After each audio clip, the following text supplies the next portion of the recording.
Debbie Ingram, and I'm running for the Democratic nomination for Lieutenant Governor. I think the state's done a pretty good job so far, and we need to continue to refer to science and public health to make new decisions. I do support a face mask mandate to help our businesses to keep their workers and other customers safe. I think we need to carefully consider whether to send our kids back to school, and if so, how.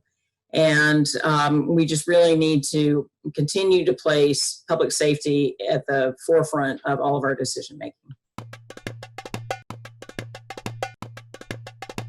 The one thing that I think we should not do when we're talking about our recovery is use the word austerity.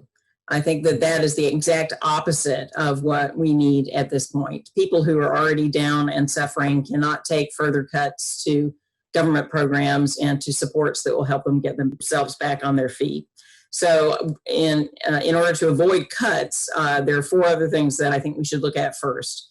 Number one is we need to put pressure on the federal government, no matter who wins in November, to come up with a new relief package and a stimulus package before we make cuts. Secondly, we should look at our reserves. We have strong reserves in Vermont, and make prudent use of those before we make cuts.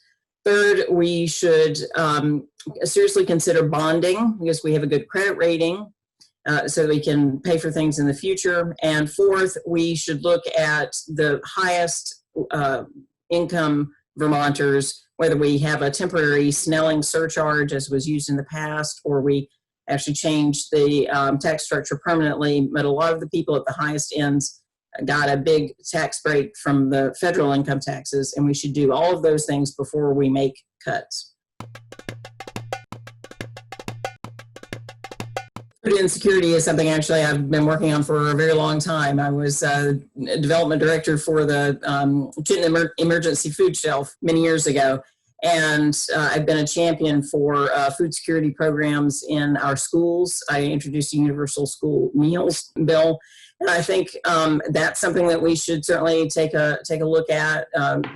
Schools stepped up and were able to provide meals to kids, and they actually went around delivering them on school buses. I think we need to make sure that that is continued to be funded. We did, in our funding package in the legislature, include funds for programs like that. We also included millions more dollars for the Vermont Food Bank. And that's important to continue to provide enough money for those programs. We need to fund the summer meals programs. And all of these can be funded using the federal money right now. But going forward, we need to continue to look at where we can come up with revenue to do that. Food should be a basic necessity that we make sure that all Vermonters have access to. Yes, climate change is definitely a major concern, and we were on track to take some bold steps in the legislature before COVID hit, but we were able to pass the Global Warming Solutions Act through both chambers before we went on recess. And the way that I look at our climate change response, there are three areas that I particularly would stress. One is around weatherization and building efficiency. Second is about renewable energy sources. And then third is around transportation. So I support the Transportation Climate Initiative, the Regional Cap and Invest program. I support a Green New Deal. I was one of the co-sponsors of that bill. So I really think that we need to look at all three of those areas, but to take bold steps in all three of those areas. Systemic racism is definitely a problem in Vermont. We are not immune from what's going on in the rest of the country. And I would hold my record up about addressing systemic racism against any other white public figure in the state. I sponsored the legislation to change Columbus Day to Indigenous Peoples Day. I championed the legislation to start the Racial Equity Panel and Executive Director. I introduced the amendment to the Constitution to abolish slavery, and I championed the Ethnic Studies Bill to look at racism in our schools. So all of those are things that need to continue to be followed up on. We need to look at the recommendations that these panels and task forces are making and really take action on them. And we, of course, need to look at what our policing is doing. I also introduced legislation around that as well. We need to de-escalate the use of force, but more than that, more broadly, we need to have serious conversations about reimagining our public safety and seeing what role our police can play in the most violent crimes, but seriously considering embedding mental health workers, substance use disorder counselors, and social workers to address things that do not need the response of people with guns. Vermont has actually made great strides in reforming our criminal justice system. This is something that actually in my role outside the legislature, I've had opportunity to look at quite a bit. I run a nonprofit called Vermont Interfaith Action, and we have a specific working group that has been examining criminal justice reform for the last 6 years. So Vermont has actually reduced our prison population faster than most other states over the last several years. We've taken other steps to raise the age of what an adult is in Vermont so that our young people are not warehoused with older criminals. We've done a great deal in many different areas in this, but there's more to do. We can continue to work to reduce our prison population here and especially out of state.